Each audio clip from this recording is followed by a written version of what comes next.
Good morning everyone, welcome back to my channel Mom's Natural Vlogs. তো আরও একটি নতুন ভিডিওতে তোমাদের অনেক অনেক স্বাগত জানিয়ে আজকের আমার ব্লগটি শুরু করছি।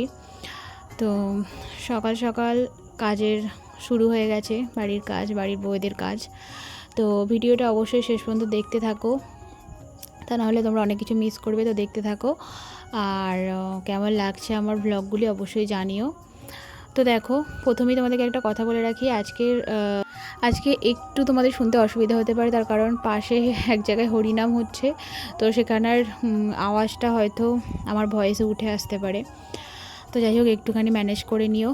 আর দেখো, সকাল সকাল আমি ওদিকে চাপিয়েছি হচ্ছে মুগ কড়াই সেদ্ধ, আর এখানে চা তো হয়ে গেল, চা সবাইকে দিয়ে চলেও এসেছি। আমি এবার চা খাই একটু।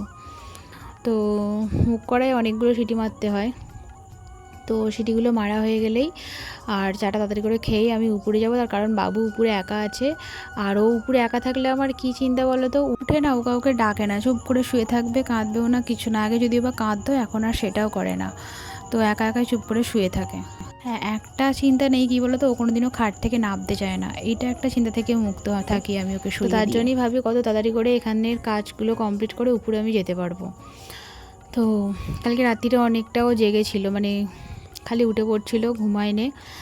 আর তারপরে আবার আমি মাঝরাতে উঠে আবার মশারি খাটালাম। ওর কি বলো তো, গরমে যদিও বা ঘুমাতে পারে, যদি কিছু কামড়ায় তো আর ঘুমাবে না, তার জন্যই খালি বলছিল মা মশা কামড়াচ্ছে, মশা কামড়াচ্ছে। তো এদিকে দেখো, আমার মুগ কড়াইটা হয়ে গেছে, আজকে একদম পারফেক্টলি সেদ্ধ হয়েছে, আর মানে জলটাও ঠিকঠাক দিয়েছিলাম, তো একদম ঠিকঠাক আছে।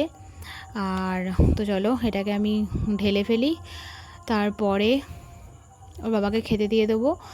আর বাবুর জন্য আজকে একটুখানি চিড়ের পায়েস করব। তো ওর বাদামগুলোকে ভিজিয়ে দিয়ে রেখেছি, আর ও এখন উঠে পড়েছে। উঠেও কী করছে বলো তো, আমি মাঝখানে একবার উপরে গেছিলাম, তো সেটা তোমাদের সাথে শেয়ার করা হয়নি। উপরে গিয়ে দেখি সত্যি সত্যি পটি করে ফেলেছে শুয়ে শুয়েই। আর আমি গিয়েছি, আমার ভয়েতে আর কিছু বলেনি, আমার দিয়ে খালি দেখছে যদি বকি, তাই জন্যই।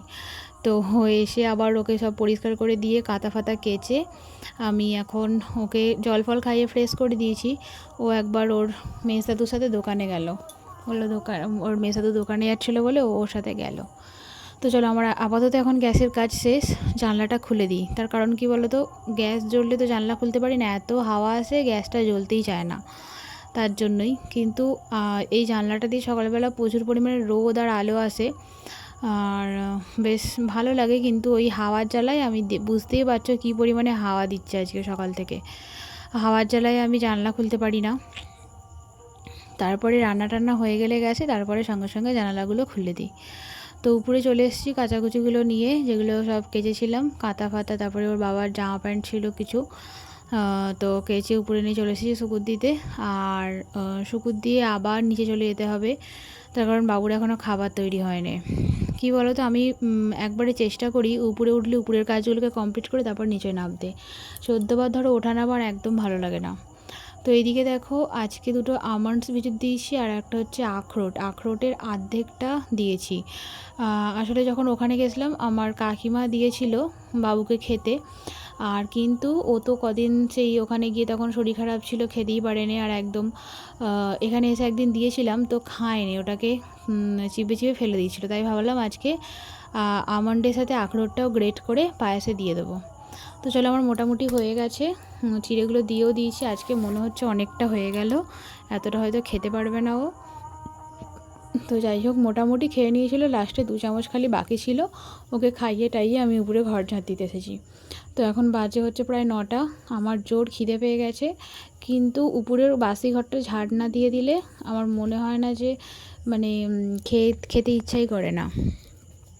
আগে এই ঘর ফর ঝাঁট দিয়ে পরিষ্কার হয়ে গেলে তারপরেই শান্তি হয়, তারপরে খেতে বসি। বিশেষ করে উপরের ঘরটা, কী বলো তো, বাসি ঘরটা কতক্ষণ আর থাকবে, তাই জন্যই আগে উপরের ঘরটা পরিষ্কার করে যাই, তারপরে খাই। আর না হলে যদি তারও আগে কাজ হয়ে যায়, তো নিচেতেও ঝাঁটফাট দিয়ে দেওয়ার চেষ্টা করি, তারপরেই খাওয়ার চেষ্টা করি। তো চলো, উপর থেকে তো এসে গেছি, উপর থেকে এসে সত্যি বলছি এত জোর খিদে পেয়েছিল না, আমি আগে খেয়ে নিয়েছি, তারপরে আমি তাহলে আগে খেয়ে নিই, তারপরে নিচের কাজগুলো করব। তো আর এদিকে জানলাটা দেখো, এদিকে জানলাটা তো মায়েদের খোলাই হয় না। আজকে বাপি সকালবেলা জানলাটা খুলেছে, আর সব জানলায় ঝুল ফুল ছিল, একটু একটু পরিষ্কার করছিল, ধুলো লেগে আছে, আমি সেগুলো ভালো করে পরিষ্কার করে নিই। জানলাটা খুললে বেশ অনেকটা আলোও আসে আর হাওয়াও আসে, বিশাল হাওয়া দেয় এই জানলাটা দিয়ে। তো একদম নিচেই জানলা তো, মানে ঘরের সব কিছু দেখা যায়, তার জন্যই হয়তো খোলে না, জানি না। তো আমি মাঝে মাঝে খুলে দিই, যেদিনকে ধরো হাওয়া দেয় আমি মাঝে মাঝে খুলে দিই। তো আজকে দেখলাম বাপি খুলেছে। আর আজকে এত বিশাল পরিমাণে হাওয়া দিচ্ছে, বাইরের এই গেটটা খুলে ঝাড় দিতে পারিনি। বাইরের এই গেটটা খুলে ঝাড় দিলে কি বলো তো, ওই যে ধুলোগুলো আছে সব ভেতরে ঢুকে পড়বে, আমার ঝাড় দেওয়াই হবে না, ভালো করে ঝাড় দিতে পারবো না। তার জন্যই বাইরের গেটটা দিয়ে আমি ঝাড় দিচ্ছি। আর বাবু এখন বাইরে খেলছে, ওকে তো খাইয়ে দিয়েছিলাম তখনই, আমিও এসে খেয়ে নিয়েছি। আর তারপরেও এখন খেলছে। একটু পরে সব ফল ফল কাটবো। আজকে ভাবছি আর ফল আর কাটবো না, আমি দেবো। আমের সময় কি বলো তো, আদার্স কিছু ফল খেতে আর ইচ্ছাই করছে না, শুধু মনে হচ্ছে আমি খাই। তো আজকে মোটামুটি গরমটা অতটা নেই। আমি দেখেছি যেদিনকে বৃষ্টি হচ্ছে তার পরের দিন এত পরিমাণে গরম রাখছে যে যেন মনে হচ্ছে বৃষ্টিটা না হলেই বেশি ভালো হতো। আর আজকে এই সরি মানে কালকে বৃষ্টি তো হয়নি, শুধু ঝড়ই দিয়েছিল, তার জন্য আজকে অতটা গরম নেই, শুধু শুধু ঠান্ডা হাওয়া দিচ্ছে চারিদিকে। তো বেশ ভালোই লাগছে, আজকে ঘামটা একদমই দিচ্ছে না। তো আমি কাজ করতে করতে ভাবছিলাম যে যদি আবার এক্ষুনি ফোন করে ওর বাবা, তো আমাকে আবার দোকানে ছুটতে হবে।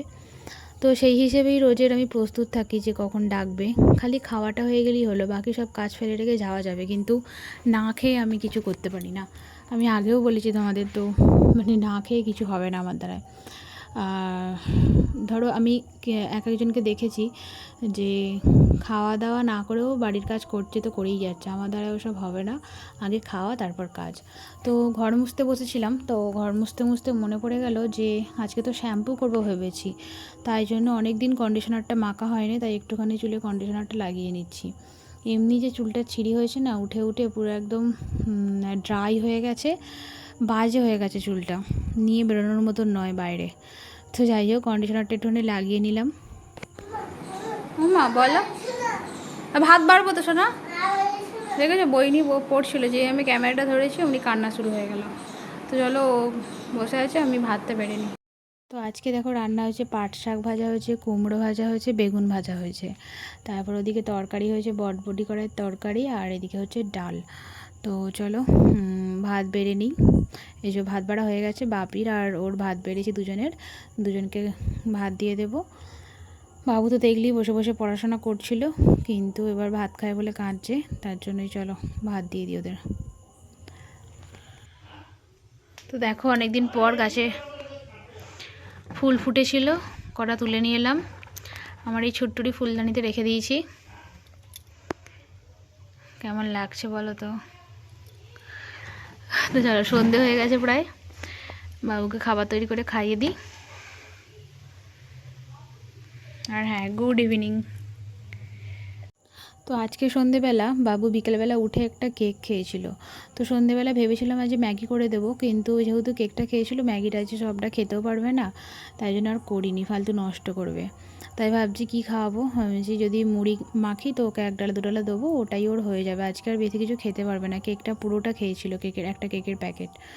তো বিস্কুটটা ফুরিয়ে গেছিলো, তাই এদিকে ঢেলে নিচ্ছি। আর তো চলো, আজকের মতন ব্লগটা আমার এখানেই শেষ করছি, দেখা হবে নেক্সট ব্লগে। যদি কিছু ভালো লেগে থাকে অবশ্যই একটা লাইক করে দিও।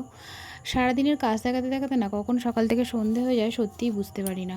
মানে ধরো যখন ভিডিওগুলো করি তখন মনে হয় যে ব্লগটা হয়তো অনেক বড় হয়ে যাবে, কি বলবো কি করব কিছুই বুঝতে পারি না। তারপরে যখন আমি এডিট করে ভয়েস ওভার দেওয়ার সময় মনে হয় এই তো বলতে শুরু করলাম, এক্ষুনি শেষ হয়ে গেল।